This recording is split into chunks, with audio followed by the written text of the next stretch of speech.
नहीं बनी बात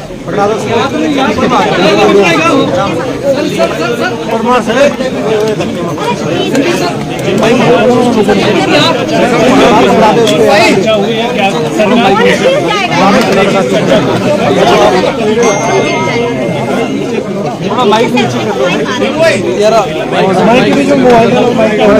मुख्यमंत्री जी, आज आपके सहयोगी विधायकों ने भ्रष्टाचार को लेकर काफी आरोप लगाए हैं। क्या आप प्रदेशवासियों को कार्रवाई का आश्वासन देते हैं? मैडम पीछे करो, मैम पीछे करो ना जी, थोड़ा डाउन रखो मुझे आगे। कैमरे वाले भाई नीचे, लाइट वाले कैमरा यार डाउन कर लो थोड़ा यार, डाउन रख लो। एक सेकंड पीछे आ जाओ यार, बिल्कुल मुंह पे चिपका दिया। भारतीय जनता पार्टी नियम शासन के तहत मैम थोड़ा ध्यान से चलाओ।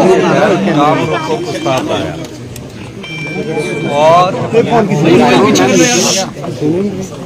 काम रोको प्रस्ताव किस चीज का लाया?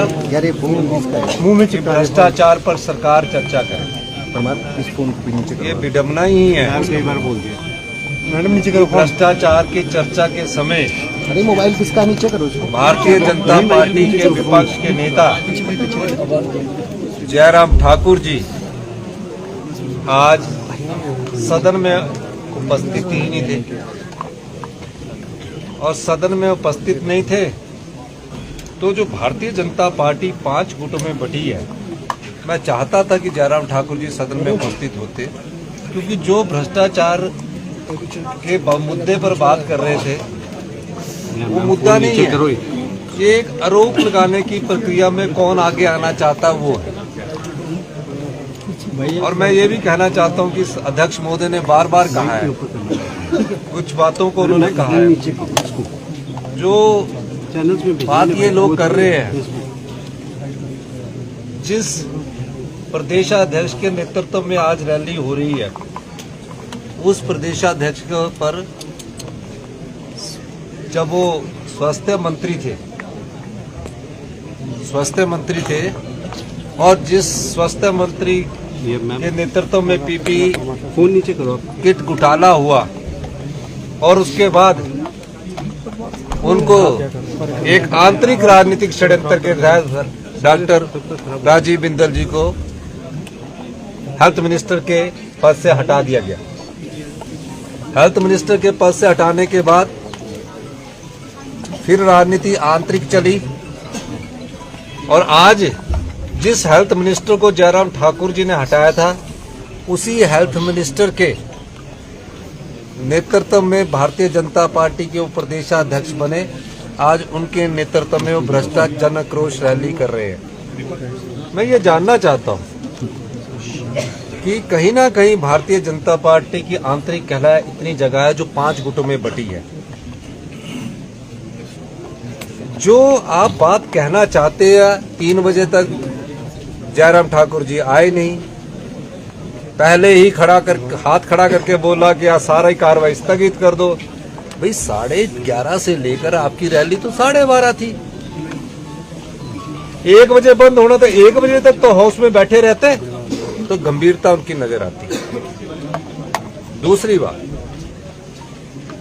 क्योंकि बीजेपी में पहली बार ऐसे देखने को मिला और ये बड़ी विडंबना है इतिहास की कि बीजेपी के विधायक जो है वो कोई भ्रष्टाचार की बात नहीं कर रहे हैं। ये खरीद लिया, वो खरीद लिया, इस जगह को इतने में खरीदा, इस जगह को इतने में खरीदा। तो फिर आप बताइए कि भ्रष्टाचार हुआ कहां? इसलिए नहीं वो सिर्फ भ्रष्टाचार के शब्द को लाना चाहते हैं। भ्रष्टाचार का शब्द हुआ, उन्होंने कहा, सोचा कि नियम 67 के तहत सरकार स्वीकार नहीं करेगी और हम वॉकआउट करके रैली में चले जाएंगे। मैं तो खुद कई दिनों से कह रहा था, पिछले कल की भी मेरी न्यूज देख लेना, कि मैं चाहता हूं कि भ्रष्टाचार के मुद्दे पर ये सरकार चर्चा करे। और जैसे ही हमने स्वीकार किया तो फैक्ट्स कुछ नहीं थे। जंगल कट रहे हैं, माइनिंग हो रही है, ये हो रहा है। ये तो आप गवर्नर एड्रेस को संबोधित कर रहे हैं। फैक्ट्स हम लाएंगे कल, और जो भी भ्रष्टाचार में लिप्त व्यक्ति होंगे जिनके खिलाफ साक्ष्य होंगे, हमारी सरकार ऐसे लोगों के खिलाफ सख्त कार्रवाई करेगी। दूसरी बात, राजनीतिक जीवन में आरोप प्रत्यारोप चलते रहते हैं, लेकिन ऐसी बीजेपी की दुर्दशा मैंने पहले कभी नहीं देखी, ऐसी गंभीरता मैंने पहले भी नहीं कभी देखी। जुम्मा 28 चुनकर आए हैं, 14 ही बैठे थे, भ्रष्टाचार पर चर्चा हो रही, 14 विधायक कहां थे? और मुझे पता है कि जब मैं ऐसी बात करूंगा तो कल 28 के 28 आएंगे, और मुझे पता है कि मेरे रिप्लाई से पहले ही वो वॉकआउट भी कर जाएंगे। तो वॉकआउट जब रिप्लाई देते ना तो विपक्ष बैठा रहे तो स्वाद आता है, जब वॉकआउट कर देंगे तो थोड़ा सा बोलने में भी तो अच्छा नहीं लगता। मेरा इनसे अनुरोध है, सभी भारतीय जनता पार्टी के नेताओं से, मैं जानता हूं कि हाईकमांड का इन पर बहुत प्रेशर, बहुत दबाव है। हर एक 5 गुटों में बिंदल जी के गुट के आज अपनी रैली की, जयराम जी का अलग गुट है, अनुराग ठाकुर जी का अलग गुट है। अनुराग ठाकुर जी के सभी समर्थकों के खिलाफ वो चार्जशीट लेकर आए हुए हैं। अनुराग ठाकुर के जितने भी समर्थक है, जिस HRTC की जगह की बात करो, तीनों अनुराग ठाकुर के समर्थक है। रविंदर रवि जी के समर्थक है, अब इनके सर रविंदर और सारे भारतीय जनता पार्टी के हैं। जो सुरेश जी ने बात कही आपके सामने, 9 साल पहले HRTC की जगह जिसको बोल रहे हैं, उसके भी तथ्य ढंग से नहीं पूरे प्रस्तुत कर सके। सवाल ये पैदा होता है कि भ्रष्टाचार हुआ कहाँ है? भ्रष्टाचार इनके कार्यकाल में हुआ है। फिर बेचारे हमारे जयराम जी परेशानी में हैं, परेशानी में उठकर हर बार बात करते हैं। मैं उनकी परेशानी समझता हूँ, क्योंकि मैं 35 साल संघर्ष करके निकला हूं, तो मुझे परेशानी का पता है। मैं ये भी कह सकता हूं, जब कुर्सी की लड़ाई होती है तो ना बिंदल जी को बुरा मानना चाहिए, ना जयराम जी को बुरा मानना चाहिए। मैं तो कई बार कुर्सी से हटा हूं, तो जब कुर्सी से हटते हैं उस समय की तड़फन ऐसी होती है कि अपनी कुर्सी कैसे बचाई जाए। और मैं हाई कमांड को कैसे बताऊं कि आज सबसे ज्यादा जोर से मैं मिला। अब जब जिसने भ्रष्टाचार का प्रस्ताव रखा, वो सुरेश जी ने आपको अच्छी बात बताई ना। अब वो दूसरा विधायक बोल रहा है कौन है, मैं बिलासपुर का मैं नहीं हूं। ये तो हाल इन बेचारों के। अब मुझे बताइए, आपने भी देखा, अब मुझे ये बताइए, नहीं ठीक है वो नहीं है, मैं लोक जपाल जी की बात कर रहा हूँ, वो नहीं थे, तो सुरेश जी ने थोड़ा स्पष्टीकरण दिया। और इन्होंने तो विधायक का नाम लिया, किसी का नाम थोड़ी लिया था। पर जिनको तकलीफ होती हो तो उठ के खड़ा ही हो जाता है ना। तो इसलिए मैं ये कहना चाहता हूँ कि ये पहली बार हिमाचल प्रदेश के इतिहास में हुआ, पहली बार हिमाचल प्रदेश के इतिहास में हुआ। चर्चा वो ला रहे हैं, स्वीकार हम कर रहे हैं, और भाग वो रहे हैं, बैठे हुए हम हैं। ये भी पहली बात है। और कह रहे कि हम, ये तो हमारी स्वीपिंग स्टेटमेंट है, डॉक्यूमेंट नहीं है, ये कागज में मैंने साइन कर दिए। वो कागज तो कोई भी RTI से ले सकता भाई। तो ये चीज मुझे विपक्ष की दुर्दशा देख के बड़ा दुख भी हो रहा है, लेकिन मैं समझता हूँ संभावना जो मुझे, आपको भी 2 महीने में नजर आ जाएगी संभावना।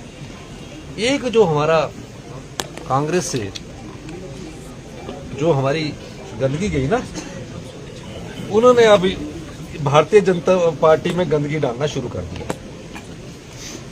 अब भारतीय जनता पार्टी में जो गंदगी डालनी शुरू की, अब उनसे ये पूछो, वो उनको चला रहे हैं, ये नहीं चलना चाह रहे बेचारे। ये तो जानते हैं कि यार ठीक है, हिमाचल की जनता ने दोबारा से कांग्रेस की सरकार को मैंडेट दिया, 34 से 40 पहुंच गए। लेकिन उनकी, मैं जानता हूं उनकी, क्यों मैं जानता हूं ना उनको, सबको, सब मेरे कोई जनरल सेक्रेटरी था, मेरे साथ किसी ने काम किया हुआ। किसकी बात कर रहे हैं अब जो 6 और 3 9 और 1 10 अब वो अलग ग्रुप है, उसने परेशान कर रखा है, उसका असर दिख रहा है। कुर्सियां कितनी लगी हुई थी बेचारे, कुछ कुर्सियों से पहले चले गए। तो भारतीय जनता पार्टी एक अनुशासित पार्टी थी, अब अनुशासनहीनता वहां आ गई है। अब बेचारे उनको संभाले या अपनी कुर्सी संभाले, या भ्रष्टाचार के समय वो इधर उधर खिसक रहे हैं, बैठे कोई, क्योंकि उल्टा चोर कोतवाल को नहीं डांट सकता। और मैं आपको एक बात कहना चाहता हूं, 2 साल में हमारी सरकार ने भ्रष्टाचार के चोर दरवाजे बंद किए। जिस एक्साइज ड्यूटी से पिछली भारतीय जनता पार्टी की सरकार ने 4 साल रिन्यू किया, 150 600 करोड़ रुपया कमाया। हमने एक ही बार ऑक्शन में 600 करोड़ रुपया कमाया। हम जनता की संपदा को ना लूटने देंगे ना लुटाने देंगे, ये हमारा दायित्व है। हमने 2 साल में अपने जितने भी सरकारी कर्मचारी है, ये परवाह न करते हुए कि हमें एनपीए का 9200 करोड़ रुपया नहीं मिलेगा, ये परवाह न करते हुए कि हमारी लोन की लिमिट को 1500 करोड़ रुपया काट दिया जाएगा, सिर्फ एक बात का हिमाचल की जनता का और हमारे सरकारी कर्मचारियों का ध्यान रखा, क्योंकि सरकारी कर्मचारियों ने हमारे विकास की गाथा लिखी है। किसी स्कूल बनाने में उनकी कलम से कागज निकला है, किसी सड़क बनाने में उनकी कलम से कागज निकला है। उनको हमने ओल्ड पेंशन स्कीम दी, हमने 6000 बच्चों को हिमाचल प्रदेश की संपदा में आज तक कोई काम नहीं मिला था, उनको हिमाचल प्रदेश की संपदा का एक अंश दिया। हमने विधवा बहनों की बच्चों को हिमाचल प्रदेश की संपदा का उनको कोई अंश नहीं मिला था, हमने उनको भी अंश दिया। और आपको मैं बताऊं, ये सब कैसे 1 साल में 2200 करोड़ रुपए का राजस्व हमने एकत्रित किया। जिस राज्य सरकार की लोन की लिमिट को कम कर दिया जाए, जिस राज्य सरकार की एनपीए के 9200 करोड़ को ना दिया जाए, और जिस राज्य सरकार के जब प्रदेश की ऐतिहासिक आपदा आई, केंद्र की टीमें आई, हमने नहीं बनाया एस्टीमेट कि हिमाचल प्रदेश सरकार ने, केंद्र की टीमों ने आकर वहां एस्टीमेट बनाया। मेरे साथ बैठक की, बहुत बड़ा नुकसान हुआ, हमने तो कभी देखा नहीं। केंद्र की टीम आके, उनके अधिकारी आके मुझसे कह रहे थे बहुत बड़ा नुकसान हुआ, 10,000 करोड़ के करीब नुकसान हुआ। आप निश्चिंत रहिए, अगले जनवरी तक आपको हम पीडीएनए का ये जो 9300 करोड़ रुपया हम दे देंगे। मैं भारतीय जनता पार्टी के विधायकों से भी अनुरोध करता रहा, हमारे साथ चलिए, लेकिन वो हमारे साथ नहीं गए। और आज भी 9200 करोड़ रुपए का हमारा जो पैसा है वो आज उनके पास पड़ा हुआ है। कल इस पर विस्तृत चर्चा होगी और कल मैं इसका रिप्लाई दूंगा। मैं सभी पत्रकार बंधुओं से भी कहना चाहता हूं, और जितने भी हमारे पत्रकार बंधु हैं, कल वो जरूर आए, चर्चा को सुने। नियम 67 एक ऐसा नियम है जिसमें बोल दिया काम रोको, खुद तो अपनी रैली रोकने के लिए बैठे नहीं रहे और हमारे को बोला काम रोको, हम पूरे बैठे रहे। हमने किसी ने किसी को ऑब्जेक्ट नहीं किया जब बोल रहे थे। जब हमारे लोग कागज और फैक्ट्स ला के बोल रहे थे तो कैसे तिलमिला रहे थे, जैसे चिड़िया फड़फड़ाती है ना, अभी तो फड़फड़ाना स्टार्ट किया है। मैं आपको ये कहना चाहता हूं, हमारी सरकार पारदर्शी सरकार है, नैतिक सरकार है। हम आम जनता के लिए आए हैं, हम सत्ता में सत्ता सुख के लेने आए हैं, व्यवस्था परिवर्तन के लिए आए हैं, और हम व्यवस्था परिवर्तन से आत्मनिर्भर हिमाचल की ओर बढ़ रहे हैं। हमारी सरकार में 2 साल में किसी प्रकार का कोई भ्रष्टाचार ना हुआ है, ना होगा। बहुत बहुत धन्यवाद। जय हिंद। सर, आपने हाउस में कहा